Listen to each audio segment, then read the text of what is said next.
Mari kita membaca secara bertanggapan 2 Timotius pasal 4 ayat 1 sampai dengan 8. Ayat yang ganjil saya bacakan, yang genap jemaat demikian seterusnya. Penuhilah panggilan pelayananmu di hadapan Allah dan Kristus Yesus yang akan menghakimi orang yang hidup dan yang mati. Aku berpesan dengan sungguh-sungguh kepadamu demi penyataannya dan demi kerajaannya.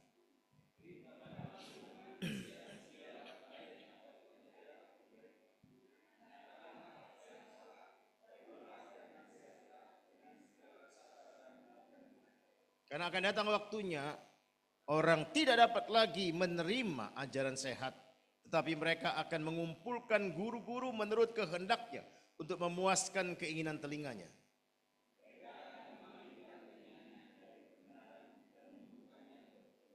Tetapi kuasailah dirimu dalam segala hal, sabarlah menderita, lakukanlah pekerjaan pemberitaan Injil dan tunaikanlah tugas pelayananmu.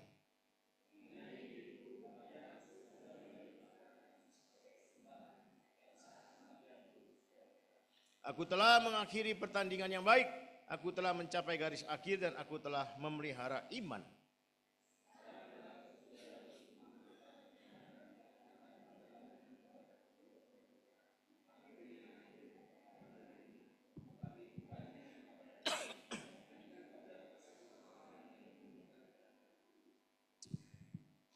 Bapak Ibu yang dikasihi dalam Tuhan Yesus Kristus, biasanya pesan-pesan terakhir dari orang-orang besar, orang-orang terkenal, orang-orang yang hebat itu adalah hal yang penting untuk disimak, menjadi pembelajaran yang luar biasa. Betul ya?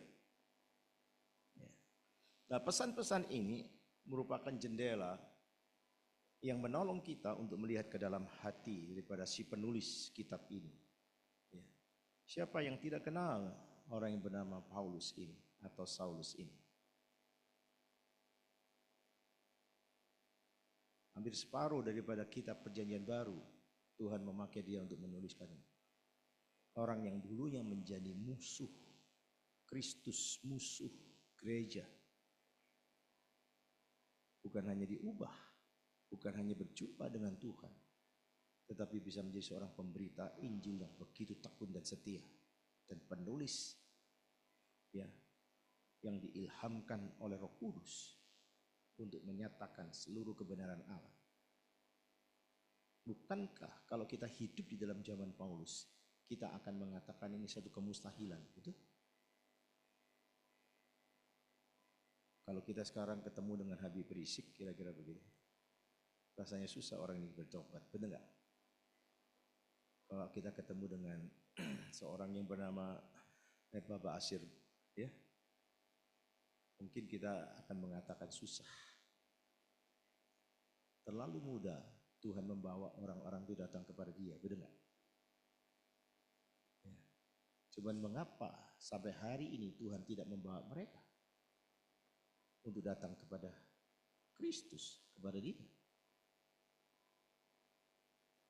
Supaya gerejanya terus bertekun mendoakan orang-orang semacam ini.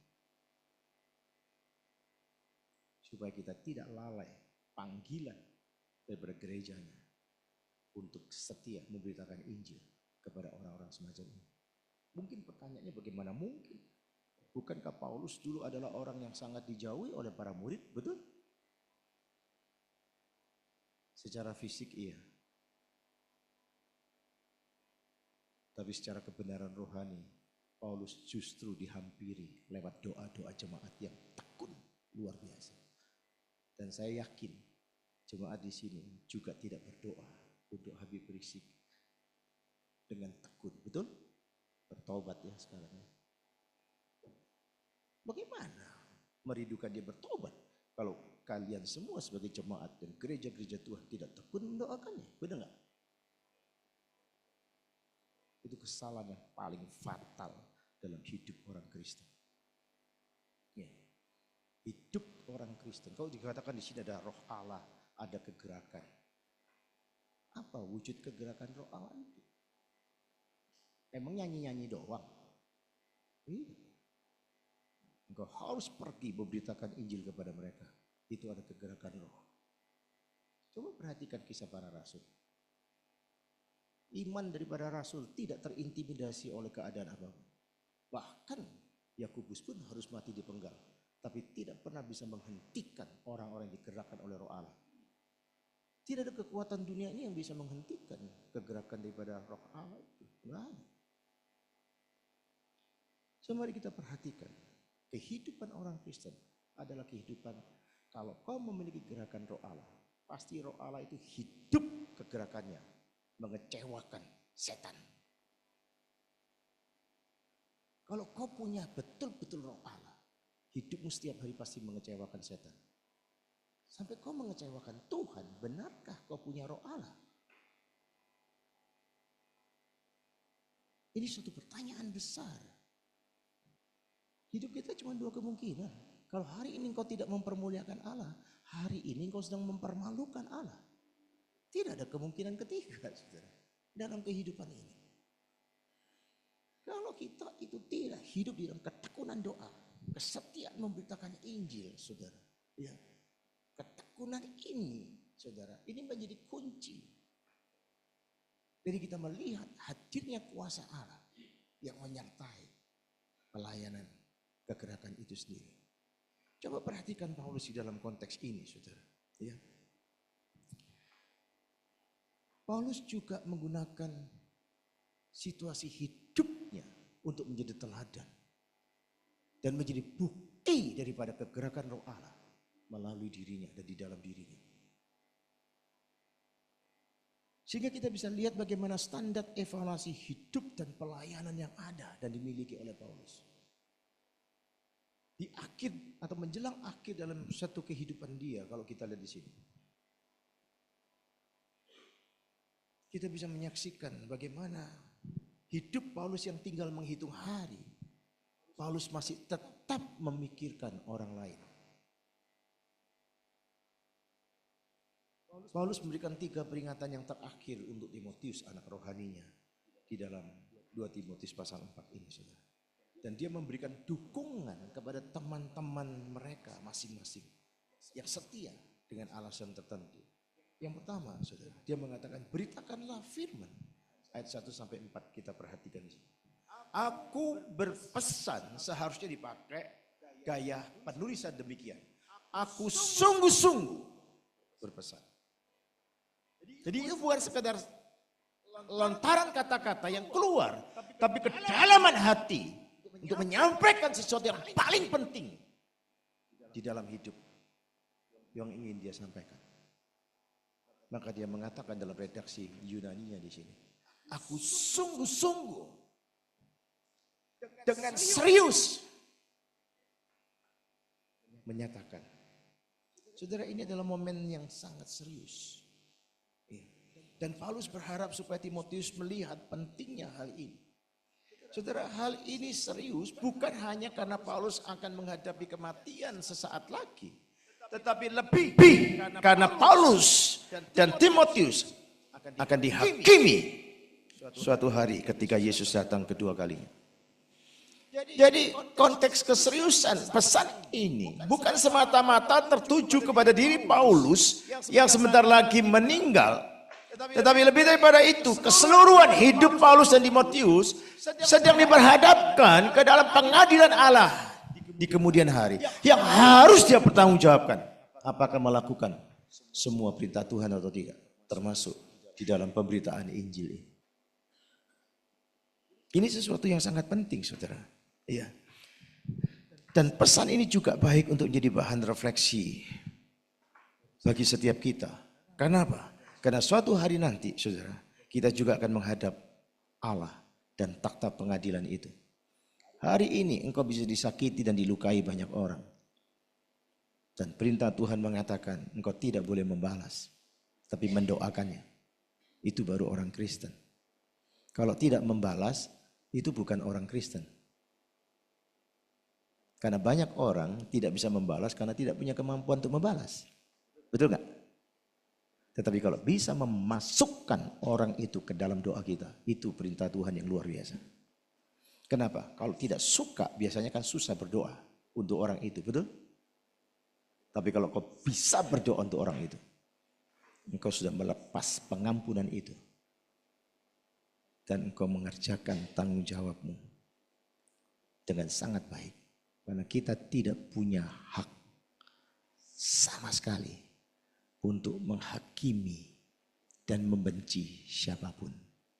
Tetapi kita punya tanggung jawab untuk mengasihi dan mengampuni siapapun. Itu kekristenan. Banyak orang Kristen yang terjebak dengan rutinitas sehingga tidak bertumbuh. Sibuk. Kesibukan kita jika tidak betul-betul dikontrol oleh hikmat Tuhan, maka banyak membuang kesempatan-kesempatan untuk bertumbuh. Ingat ya, kesibukan kita yang tidak dikontrol dalam hikmat Tuhan akan membuang semua kesempatan-kesempatan untuk bertumbuh. Di sini katanya ada gerakan roh Allah. Tapi belum khotbah sudah dikatakan, Pak nanti khotbahnya cuma 45 menit. Saya biasa khotbah 3 jam.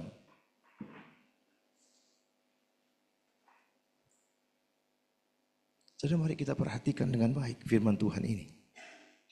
Kesadaran fakta ini saudara akan mendorong kita untuk melakukan semua yang kita kerjakan dengan hati-hati, dengan setia, dengan tekun.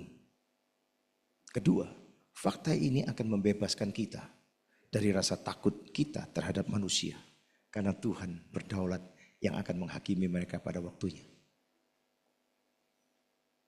Kita ini belum apa-apa, pikiran dan hati kita sudah terintimidasi oleh ketakutan-ketakutan. Mau PI, si A, si B, si C.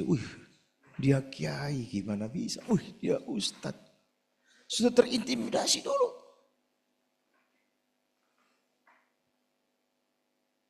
Selasa nanti kalau saudara mau ikut saya, ikut ya. Saya buat pembinaan untuk seluruh murtadin yang saya injili itu. Dan teman-teman yang lain juga injili.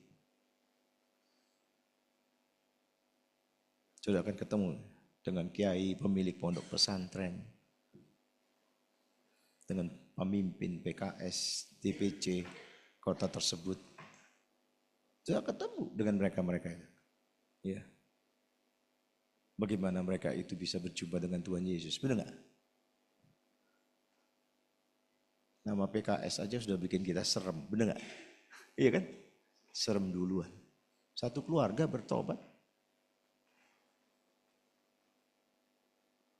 Bapaknya aja yang bertobat di Galaxy Mall. Karena kerja di Surabaya, saya ajak ketemu, saya ajak makan. Dan terima Tuhan Yesus di situ. Persis 1 tahun yang lalu.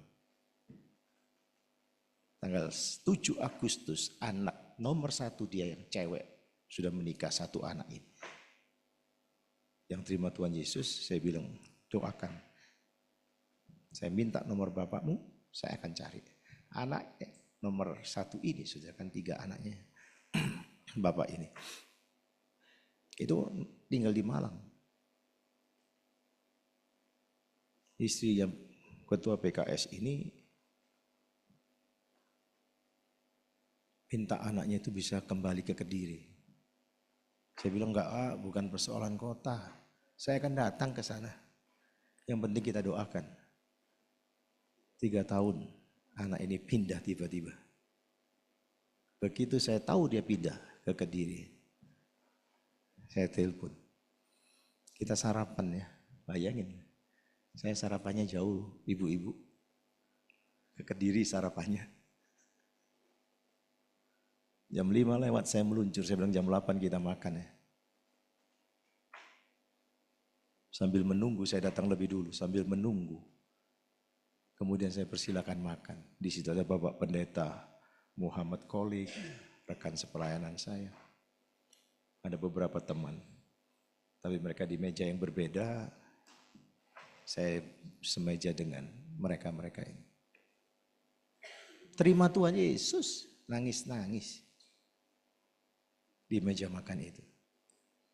Bapaknya juga bertobat di Surabaya 2 hari kemudian di Galaxy Mall, di meja makan itu juga terima Tuhan Yesus. Memang meja makan itu tempat paling enak ngobrol, bener gak? Perut kenyang, bener gak?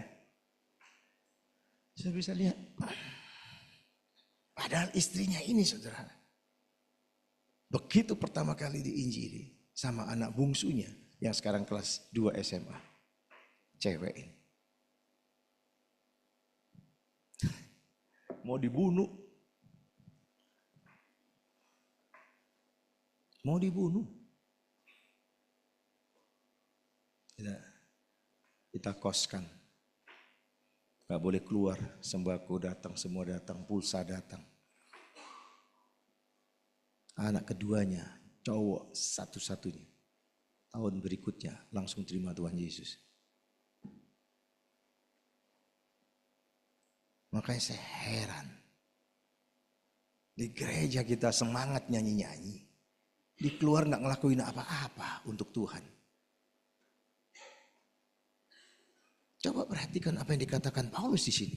Beritakanlah firman. Ini adalah tanggung jawab utama yang Paulus pesankan dalam bagian ini, saudara. Tanggung jawab utama ini. Seluruh pengajaran Paulus yang lain berkaitan dengan pesan yang utama ini sangat kuat. Tidak ada satu pengajaran Paulus yang dilepaskan dari pesan penginjilannya. Tidak ada. Tapi anehnya sekarang hamba-hamba Tuhan tidak memberikan keteladanan dalam penginjilan, saudara. Pengurus pelayanan tidak memberikan teladanan di dalam anggota-anggota yang lain. Mimbar ini biar dikhotbahkan berkali-kali soal penginjilan di semua gereja. Kalau tidak ada keteladanan, nggak bisa. Saya khotbah di gereja saya sendiri beberapa waktu yang lalu.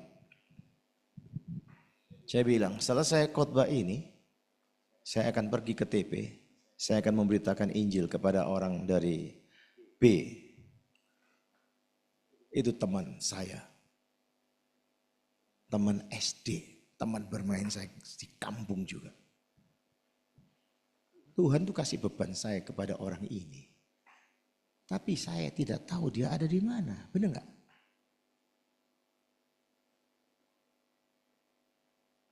Saya bilang sama istri saya, kita doakan dia.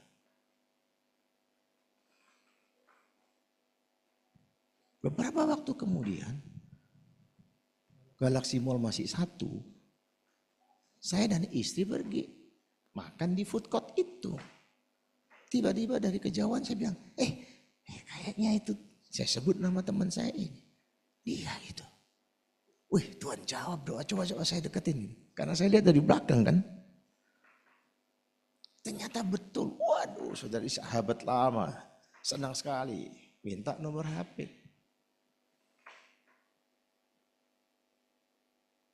Sejak itulah kami mulai komunikasi. Berpuluh-puluh tahun. Tiba-tiba Tuhan munculkan beban untuk orang ini. Tapi tidak tahu bagaimana informasi bisa datang. Benar gak? Pokoknya respon aja, taat. Ya, Tuhan sendiri dengan caranya. Teman saya ini, satu saat dia berbincang dengan teman yang lain yang dari agama B tersebut. Gak bakalan ada orang-orang bisa bawa aku ke gereja. Saya tidak jauh dari tempat itu berbincang, saya berdoa, Tuhan jamalah hati orang ini. Saya tahu,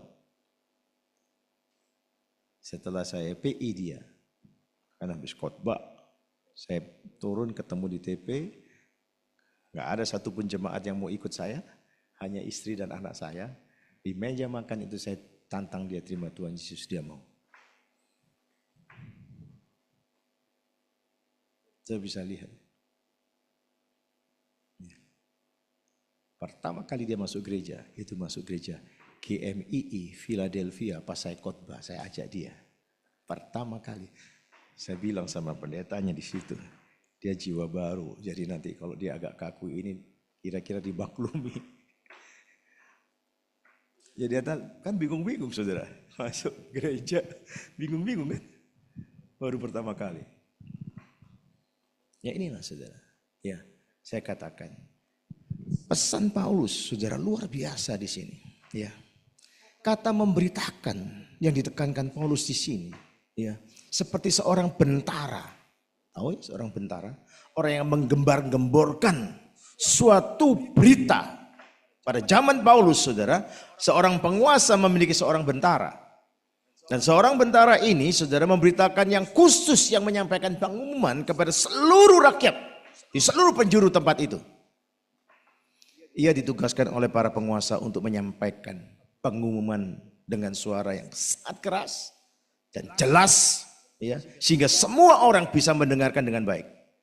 Dia bukanlah seorang duta besar dengan hak istimewa, tidak. Ya. Untuk melakukan negosiasi, bukan. Ya. Ia adalah seorang utusan untuk menyampaikan proklamasi untuk didengar dan diperhatikan dengan sungguh-sungguh di dalam konteks ini. Ya. Dan bagi orang yang tidak mengindahkan para utusan yang dikirim oleh para penguasa akan mendapat masalah yang sangat serius, saudara. Apalagi jika melakukan pelecehan terhadap utusan itu. Pasti ada hal yang sangat buruk akan terjadi kepada dia yang melakukan pelecehan. Itu seorang bentara. Dapat perlindungan khusus dari para penguasanya. Kita ini bentara Allah, saudara. Kita diutus dalam perlindungan Tuhan. Jika kau mengalami sesuatu yang sedemikian rupa, Tuhan tidak pernah tinggal diam. Paulus sang penganiaya pun Tuhan tangkap dan menjadi pemberita yang ulung, betul? Saudara bisa lihat di sini. Ketidakberanian kita mengambil risiko untuk membayar harga, itu mengurangi semangat kita dalam kegagalan Injil. Itu yang pertama. Yang kedua, tidak adanya pemeliharaan hidup kudus memadamkan seluruh kegairan rohani kita. Dosa itu memadamkan semangat untuk memberitakan Injil. Semangat untuk berdoa. Semangat untuk melayani. Dosa itu memadamkan. Saya mendeteksi orang dengan sangat cepat. Kenapa sudah nggak mau doa lagi? Kenapa nggak mau pelayanan lagi? Kenapa tidak mau lagi? Ya, terlibat di dalam kepengurusan bla bla bla. Kalau dia anak Tuhan sejati, tidak mungkin tidak. Pasti mau pelayanan. Pasti suka doa. Pasti suka memberitakan Injil. Tetapi kalau dia sudah bermain-main dan berada dalam lingkaran dan hidup dosanya, perlahan-lahan semangat itu berkurang dan hilang. Gampang mendeteksinya. Saya punya kelompok PA begitu banyak, saudara. Ratusan orang ini ikut PA setiap malam lewat Zoom. Ada yang saya hadir di kotanya, di tempatnya. Dulu ada orang yang setia, tiba-tiba menghilang. Kemana? Karena sudah tercemari oleh dosa hidupnya. Makin mirip dengan dunia daripada dengan Kristus. Secara material, sukses. Rumahnya gede.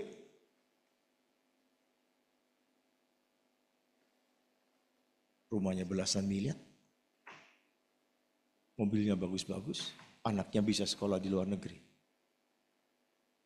Tapi tidak punya kegairahan rohani apapun. Saya katakan, hati-hati dengan berkat Tuhan. Kalau kau tidak kontrol dalam hikmatnya, berkat itu bisa membunuh kegairahan rohanimu. Dengan kau menikmati dan meninggalkan banyak kesempatan bertumbuh. Hanya pergi ke ngafe terus. Karena berkelimpahan. Sehingga kesempatan-kesempatan untuk beribadah, pelayanan, doa hilang. Mari kita mensiasati tipu daya si jahat ini dengan sikap rohani yang tepat. Jadi kita lihat di sini, saudara, tidak ada yang menjadi musuh gereja yang tidak dilawat oleh Tuhan. Herodes pada zamannya dalam Kisah Rasul pasal ini kita bisa menjumpai pada waktu dia menjadi musuh para rasul dalam kegerakannya. Tuhan mengirim malaikat dan menamparnya mati dimakan cacing-cacing. Kisah Para Rasul mencatat dengan sangat tepat. Itu memberikan penguatan kepada gereja. Gereja tidak perlu takut dengan seluruh konteks intimidasi dari dunia. Karena Sang Pencipta dan pemilik hidup dan penebus ini tidak akan pernah tinggal diam. Dia tidak kasat mata, tetapi dia hadir dalam hati dan penyertaan dalam pelayanan. Ada banyak hal yang Tuhan bisa lakukan. Tetapi seringkali kita sendiri yang menyerah dengan keadaan. Menyerah itu kata yang tidak pernah ada di dalam prinsip setan. Ingat ya, menyerah itu kata yang tidak pernah ada di dalam prinsip setan. Salah satu bukti kalau kita membaca baik Matius pasal 4 secara khusus Lukas pasal 4 tentang hal pencobaan Tuhan Yesus. Di dalam catatan Lukas pasal 4:13. Begitu setan itu kalah, dia mundur menunggu saat yang baik. Ini menunjukkan apa?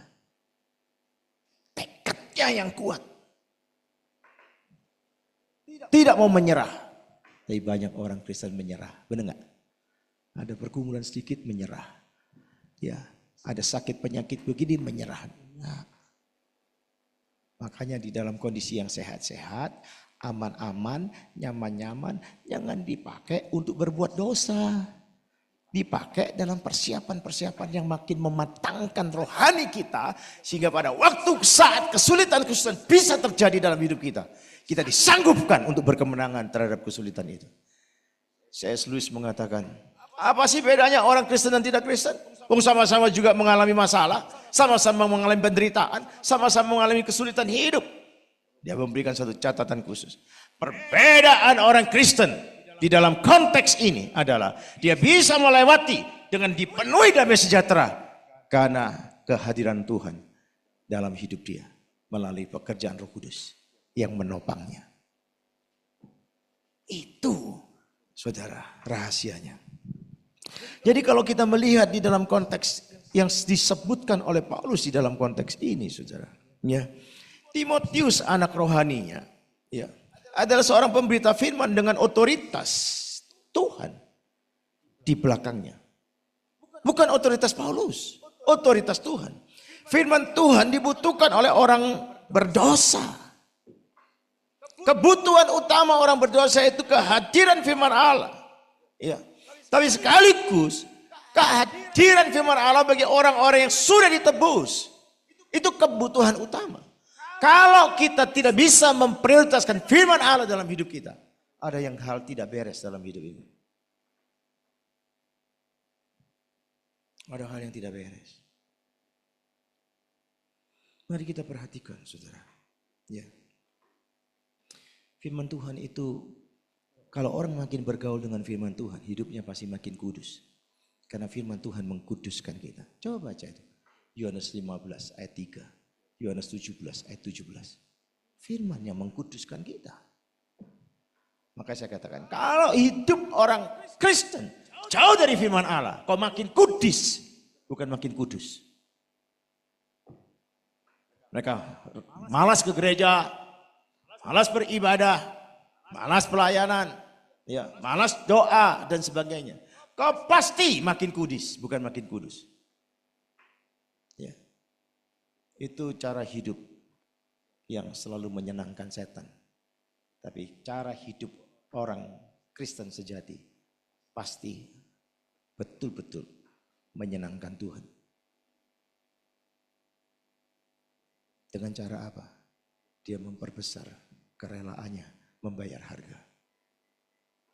Kenapa Yesus mengatakan dalam Lukas pasal 9:23, kalau kamu mau ikut aku, kamu harus menyangkal diri. Nomor 1. Apa maksudnya? Menyangkal diri adalah membereskan keakuan kita. Jadi pada waktu kita percaya kepada Kristus, bukan beres hidup kita, enggak. Yang beres dosa kita dalam akarnya. Status itu diubah. Dari hamba dosa menjadi hamba kebenaran. Tetapi kondisi kita masih berdosa yang membutuhkan proses pengkudusan. Nah, proses pengkudusan dikerjakan oleh hadirnya firman dan Roh Kudus dalam hidup kita. Kalau Roh Kudus sudah dimeteraikan dalam diri kita, tapi firman Allah tidak pernah hadir dalam hidup kita, kita tetap tidak akan kudus. Karena Tuhan menggunakan firman-Nya dalam pekerjaan Roh Kudus untuk terus menyadarkan kita akan dosa dan menyelesaikan dosa itu. Orang bisa melayani, saudara, tanpa kekudusan. Orang bisa melayani dengan kehidupan yang tidak berkenan kepada Tuhan. Tetapi dia harus menanggung risiko yang sangat besar dan berat dalam hidup dia. Karena dia harus bertanggung jawabkan di hadapan Tuhan kelak.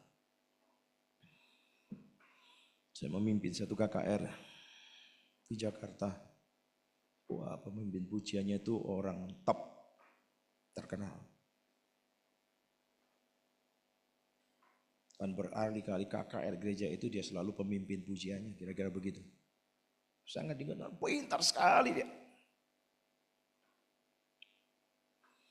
Waktu saya khotbah, selesai. Dia nangis yang nggak bisa dicegah, dihentikan. Ternyata pemimpin pujian ini dia selingkuh dengan singernya sampai punya anak. Pendetanya pun nggak tahu. Orang gereja pun nggak tahu. Hebat ya. Hebat dalam dosa untuk apa?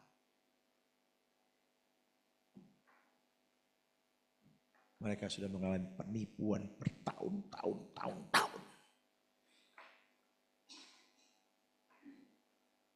Sudah perhatikan dengan baik.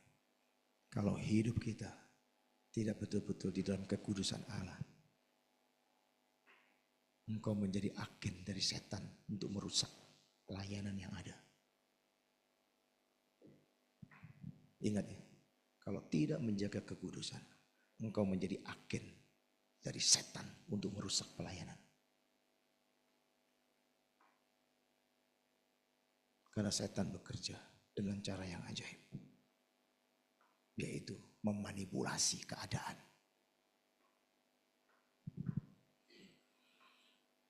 Mari kita sungguh-sungguh menghargai firman Tuhan.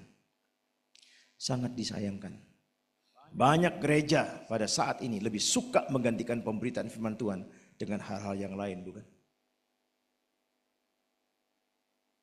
Ya.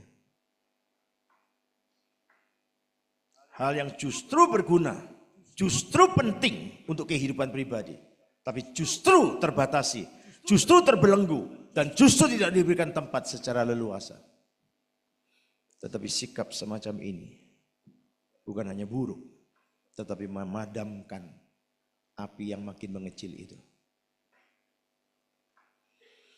Saudara, sesungguhnya tidak ada hal dalam dunia ini sepenting atau sebaik atau seberguna apapun bagi kehidupan pribadi kita yang dapat menggantikan pemberitaan firman Tuhan.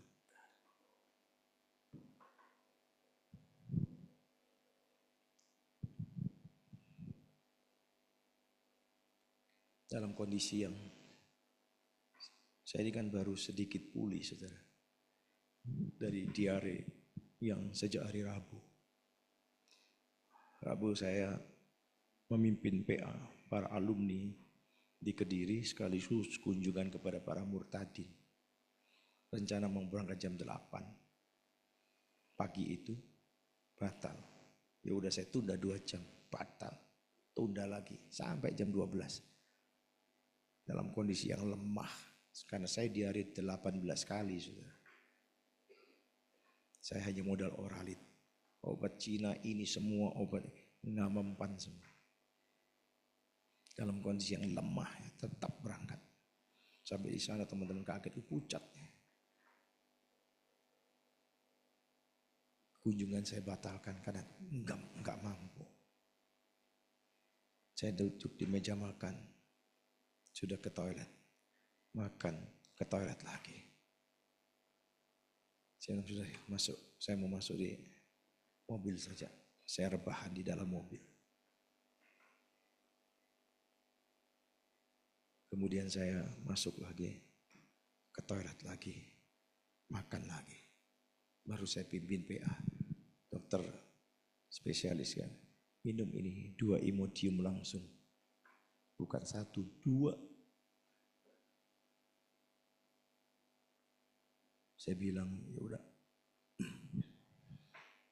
Tolong toilet yang untuk guru jangan ada yang pakai. Karena sewaktu-waktu saya bisa lari itu ke sana.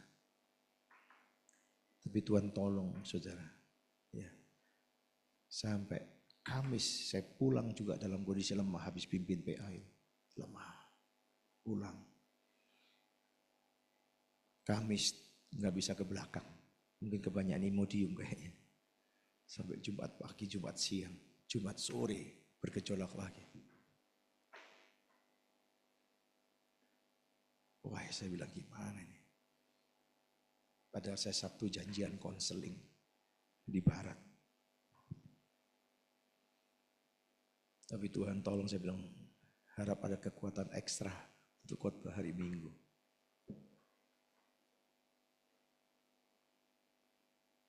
Jadi habis pelayanan ini izinkan saya kabur ya.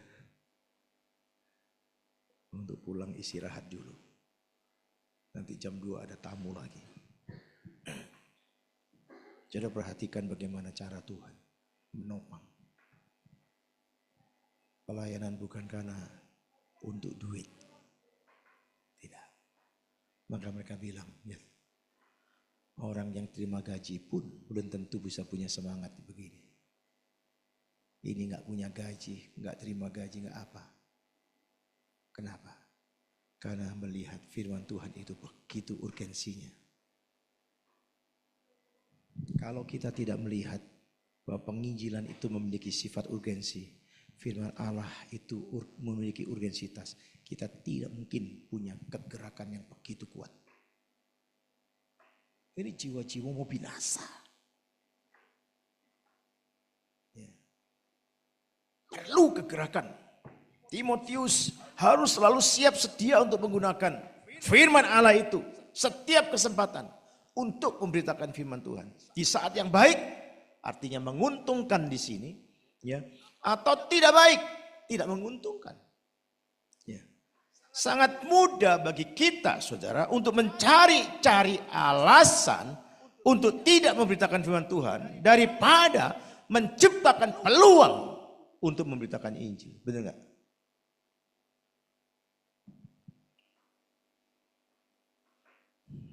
Saya ke mall, sering ke mall saya.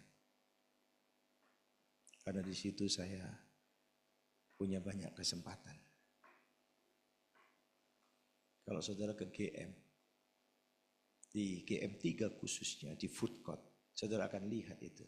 Pramusaji akan senyum semua kepada saya dan istri.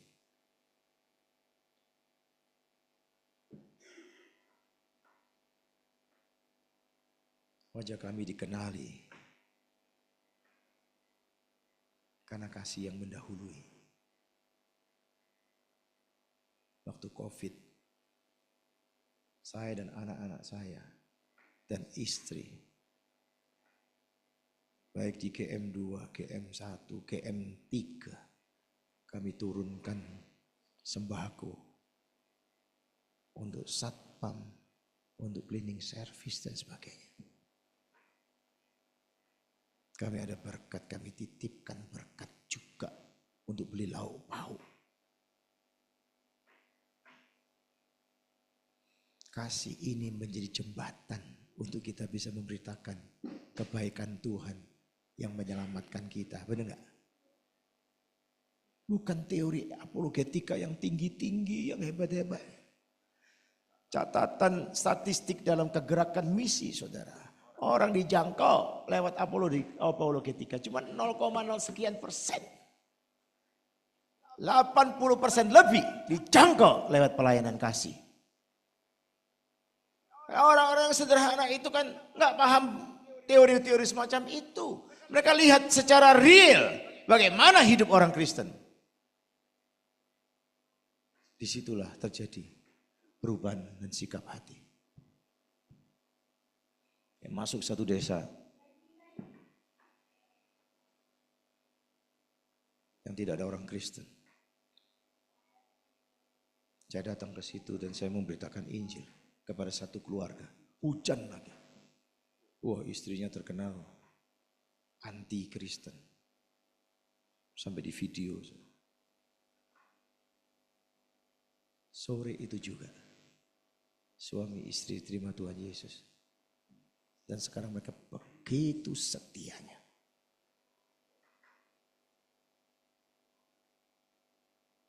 Contoh-contoh yang kecil sederhana. Besok lusa pembinaan pasti datang Bapak ini. Dia senang sekali, antusias.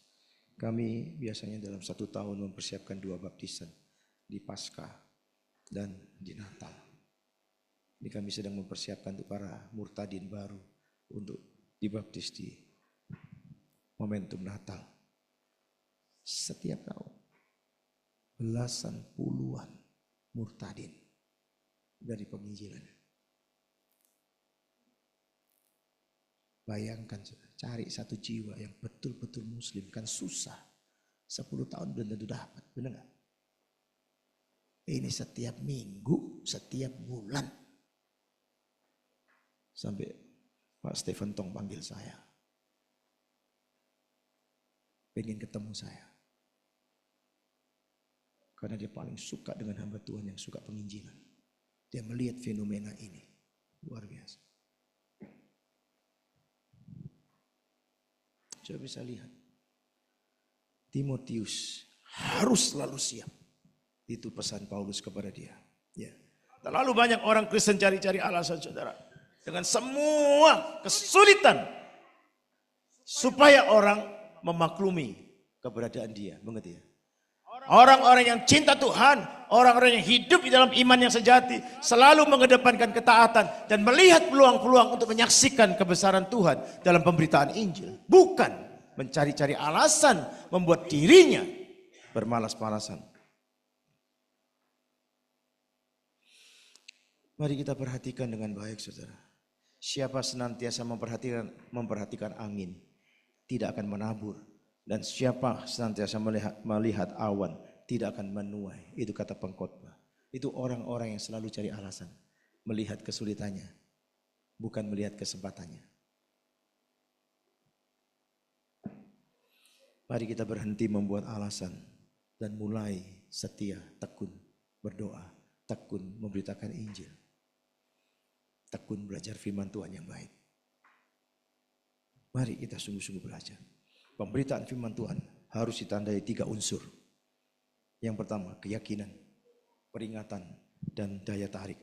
Menyatakan apa yang salah, menegur, atau memberikan peringatan, atau menasihati supaya orang lain mendengarkan. Ya. Ada peraturan lama, saudara. Saya sebut peraturan dalam tanda kutip ya. Bagi seorang pengkhotbah. Dia harus bisa menggelisahkan mereka yang berada di tempat yang nyaman. Dan dia harus bisa menghibur mereka yang sedang di dalam kegelisahan. Kalau seorang pengkhotbah hanya meninabobokan mereka di zona nyamannya, engkau bukan pengkhotbah yang diurapi Tuhan. Engkau bukan seorang pengkhotbah yang dipimpin Roh Kudus. Karena zona nyaman itu, kalau dia tidak mendapatkan peringatan yang baik dalam peringatan itu, maka zona nyaman itu bisa merampas kegairahan-kegairahan yang ada untuk bertumbuh. Hati-hati. Saya kasih contoh. Di gereja ada jam doa. Hari itu famili kita datang atau tetangga kita datang. Kita mau berangkat, mereka datang. Atau 5 menit mau berangkat, dia datang. Akhirnya kita ngobrol. Langsung kirim WA kepada pendeta, kepada pengurus. Sorry ada tamu. Tamumu itu sedang dipakai setan menghalangi dirimu untuk datang. Engkau tidak dalam hikmat Tuhan. Engkau memberikan kemenangan kepada setan. Kenapa kau tidak ada? Sorry. Saya beribadah hari ini. Saya pulang jam sekian. Boleh datang jam sekian. Kita bisa ngobrol. Bisa nggak ngomong begitu?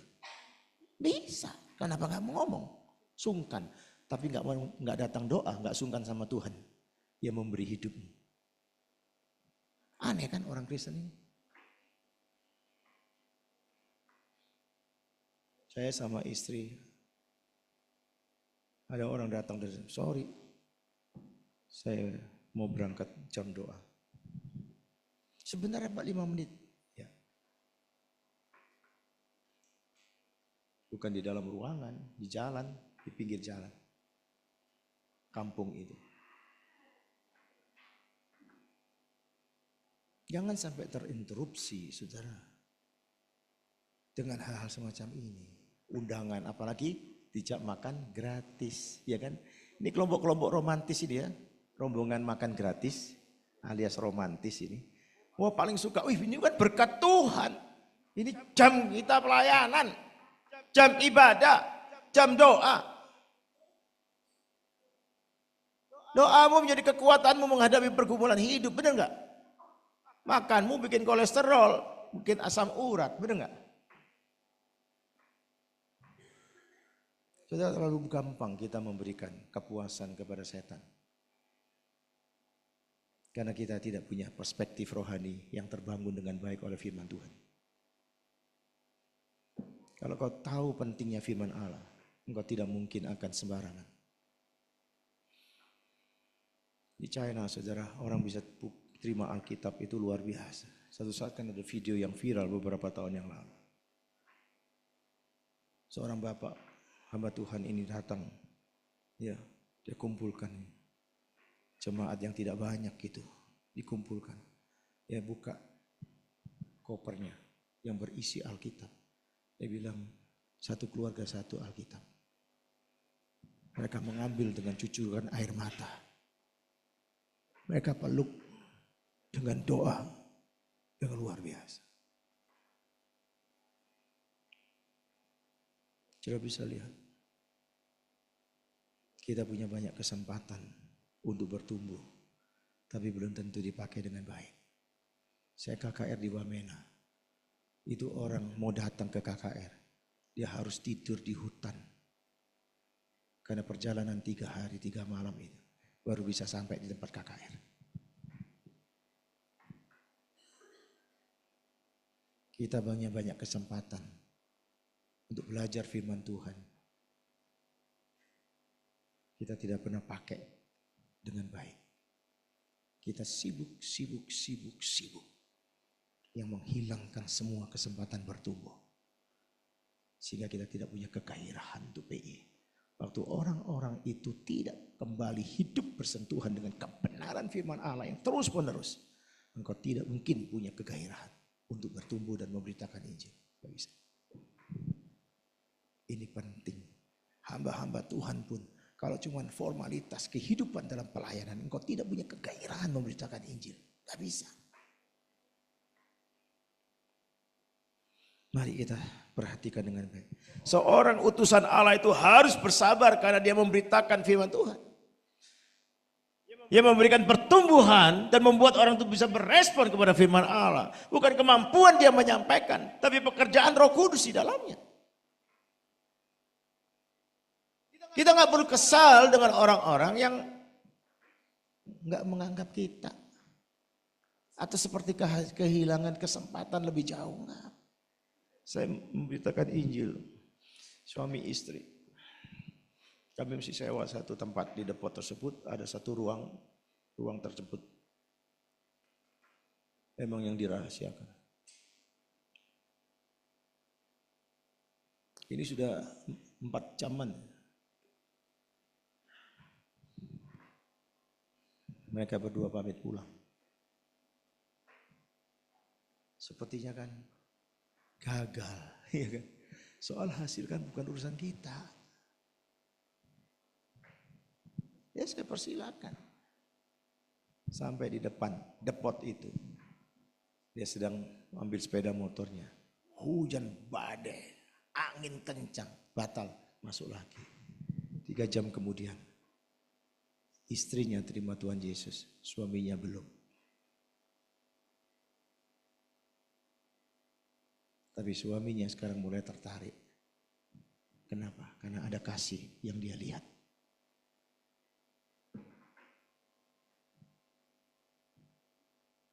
Anak-anaknya semua tiga-tiganya sekolah minggu yang rajin, sangat rajin. Sudah bisa lihat. Kita mesti sabar. Biarkanlah Roh Allah sendiri yang bekerja sangat sempurna. Dan waktunya sangat tepat untuk menghasilkan buah yang tinggal tetap itu. Ini yang terjadi. Jadi kita bisa lihat seorang utusan Allah harus bersabar. Ya, dia tidak selalu dapat segera melihat hasilnya.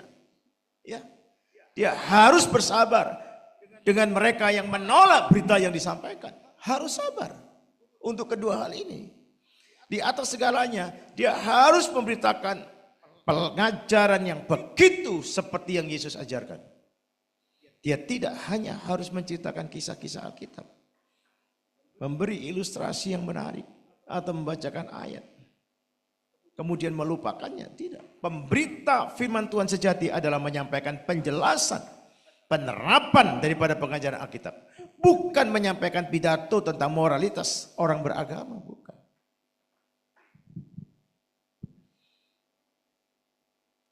Orang-orang yang ikut saya di dalam pekabaran Injil, mereka mengatakan, ini enggak ada di buku ini. Enggak ada di buku. Saya banyak mempelajari semua teori-teori penginjilan. Dan banyak training-training penginjilan dilakukan di gereja-gereja. Benar enggak? Hasilnya apa? Ada kegairahan penginjilan? Tidak juga. Kita bukan butuh teori, butuh keteladanan. Semangat penginjilan itu yang perlu ditularkan. Kalau teori kasih aja buku, suruh bayar, baca. Mereka yang ikut dengan saya enggak training khusus mereka. Mereka lihat bagaimana cara saya memberitakan Injil. Sekarang berkobar sendiri memberitakan Injil. Sudah bisa lihat ya. Ada seorang suster di rumah sakit sana. Dia bilang sama dokter spesialis, boleh nggak saya ikut ya sama Pak Arya? Oh boleh, silakan. Satu saat kami menginjili di rumah seorang ibu itu, ada anaknya di situ. Dia tinggal bersama keluarga besar dari suaminya, bla bla bla. Ini serem-serem semua. Saya bilang gimana nih caranya mau masuk? Situasinya nggak memungkinkan. Doa aja doa. Tiba-tiba yang serem-serem itu semua pergi semua kira-kira gitu. Ya tinggal ibu ini sama anaknya. Saya memberitakan Injil. Orang ini cerita keluar, saya tarik lagi caranya. Suster nih kemudian besoknya ditanya sama dokter, gimana? Wah emang belajar banyak saya. Ada hal-hal yang khusus sekali. Itu gak ada di teori-teori penginjilan. Apa contohnya? Iya. Bagaimana orang yang sedang kita injili tiba-tiba ingin topik pembicaraannya keluar daripada Injil. Ya. Tapi saya bisa menemukan kiat bagaimana dia bilang Pak Hari bisa menarik orang kembali untuk tetap fokus kepada Injil. Butuhnya doa supaya hikmat Tuhan menyertai kita di dalam proses penginjilan itu. Bukan kepandaian manusia. Ini penting sekali. Ya, sangat penting. Seorang dosen teologi yang sangat terkenal, saudara. Dia penulis buku, penerjemah buku yang sangat terkenal. Dia menginjili mertuanya. Bertahun-tahun diinjili begitu saja. Suatu saat dia datang lagi di Surabaya, dia bilang, Har, aku titip ya mertuaku. Saya bilang, oke. Kamu punya waktu kapan? Sebelum saya berangkat ke Jakarta, saya mau kunjungi supaya kenalan dulu. Oke, saya berangkat. Saya naik sepeda motor ke sana. Saya memperhatikan, ini kan senior saya.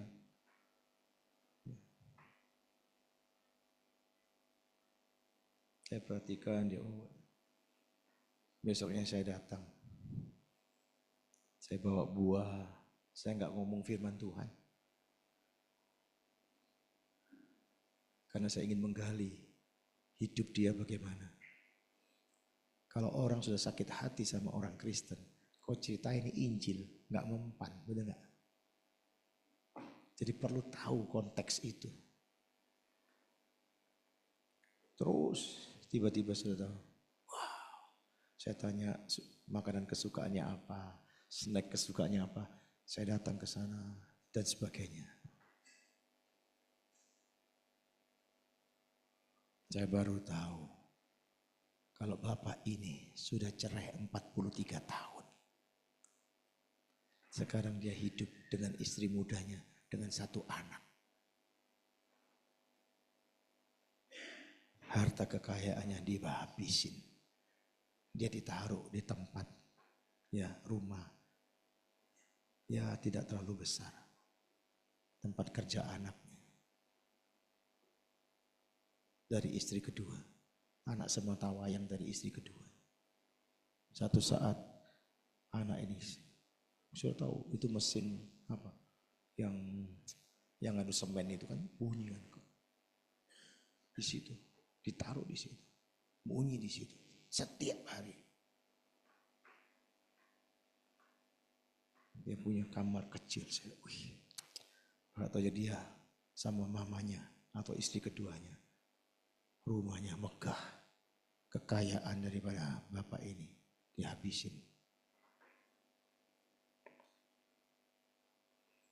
Pilihan bapak ini menuai penderitaannya. Karena dia berjalan di luar kehendak Tuhan. Akibatnya apa, saudara? Dia sakit hati dengan semua orang.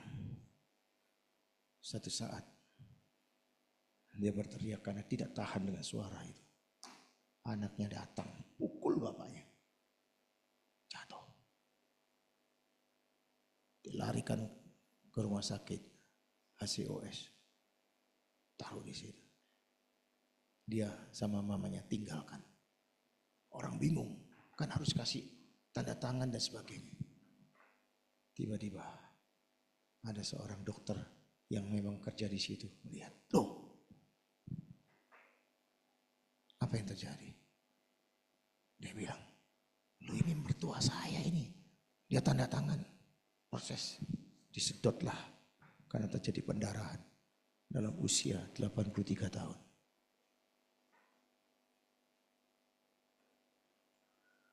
Bapak itu tertolong dengan kondisi yang masih luka. Saya datang. Terus setiap hari pagi-pagi saya datang bawa makanan. Saya tidak pernah cerita Injil. Satu saat dia bilang gini, panggil saya Nip, orang Belanda. Nip. Nip ini kan bukan siapa-siapa saya. Kenapa kau kasih perhatian saya lebih dari anak saya sendiri?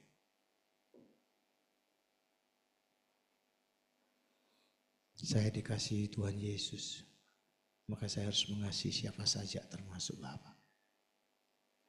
Yang mulai cerita sakit hati dia dengan gereja, orang yang tipu dia, yang Kristen macam-macam. Saya bilang, ya di semua agama pasti berjumpa dengan hal-hal begitu. Di setiap kehidupan kita juga pasti ketemu dengan orang-orang begitu. Jangan sampai buang kebenarannya, ya karena hal-hal demikian. Jangan. Itu orang yang melakukan kebenaran firman Tuhan. Tapi kebenaran firman Tuhan adalah tetap kebenaran. Terima dan sambut dengan baik. Dan jadikan diri kita menjadi teladan dalam kebenaran itu. Kemudian dengan derayan air mata, mau enggak Bapak kembali sama Ibu? Apa mau anak-anak saya dan istri saya? Saya tanya. Kemudian saya tanya. Saya temui anaknya. Saya temui istrinya yang sudah sepuh juga kan. Anaknya bilang, terserah mami.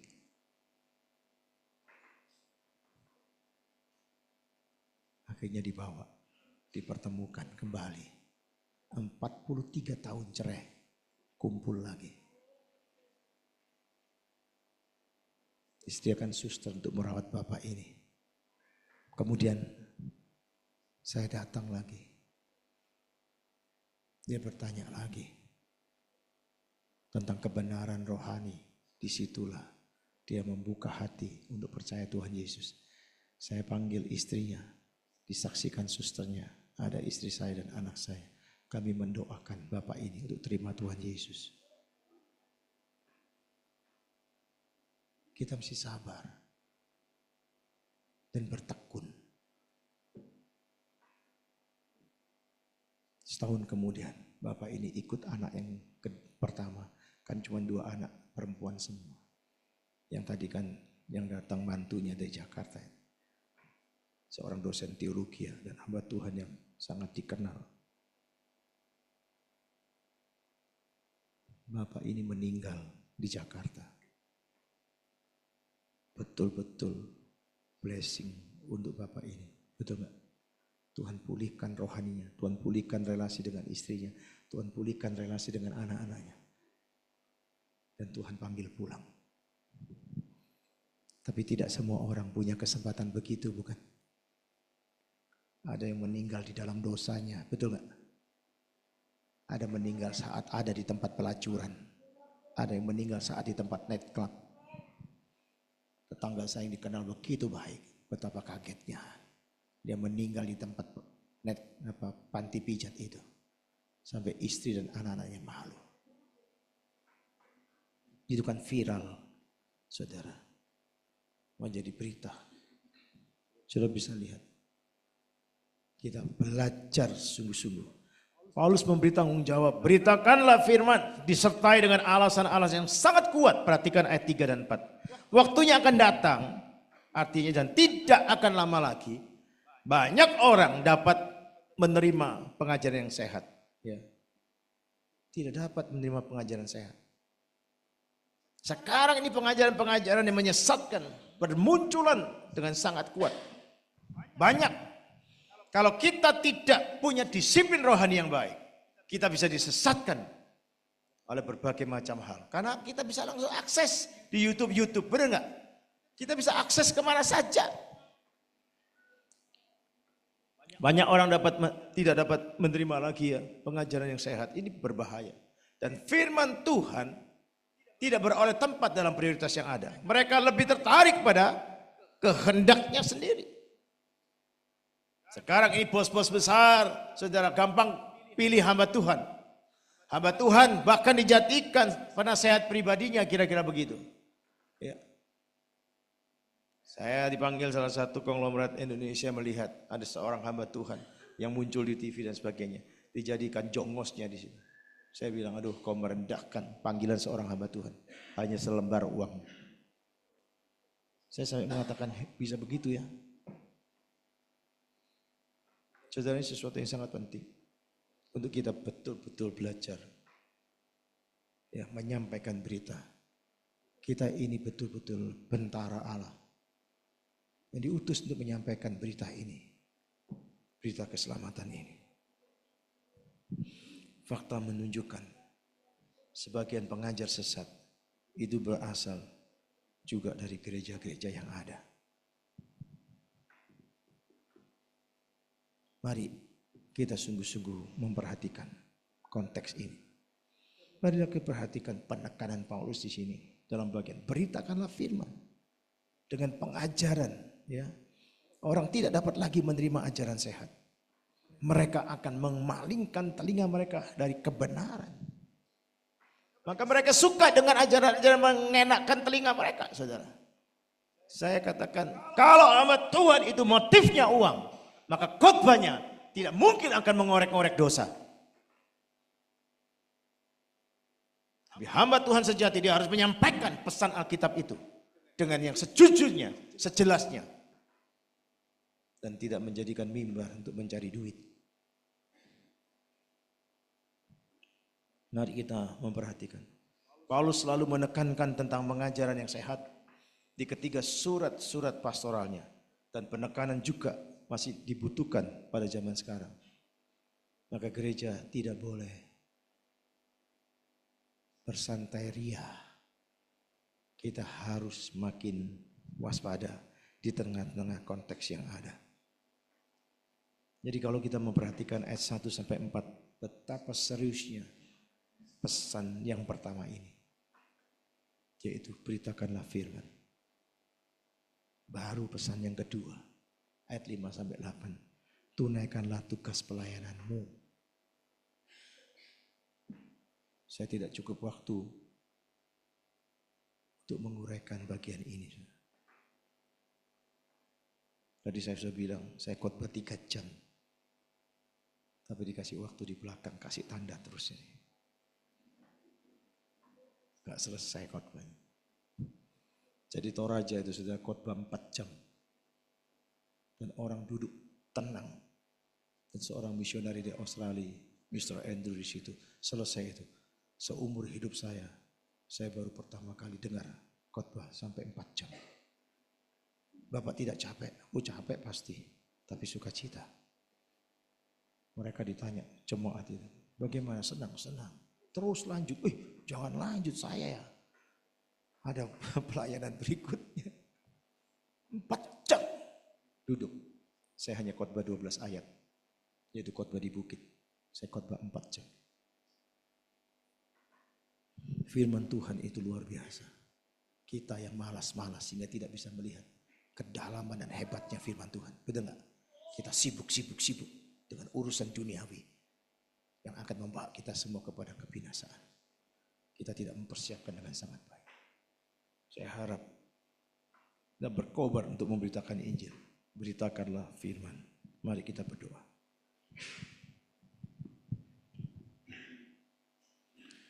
Kami mensyukuri anugerah-Mu yang terus menolong kami untuk bisa membawa kami ke dalam kehidupan yang sesuai dengan kehendak Allah. Pemberitaan firman-Mu adalah kehendak-Mu.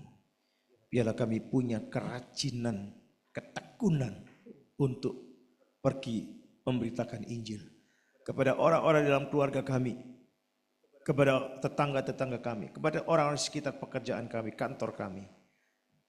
Kami lebih dahulu mengedepankan kasih kami kepada mereka, perhatian, kepedulian kami kepada mereka. Sehingga dengan kasih yang besar yang mereka lihat, kami menyampaikan begitu besarnya kasih Allah kepada manusia ini. Tuhan pimpin jemaat-Mu supaya ada kegairahan dalam memberitakan Injil.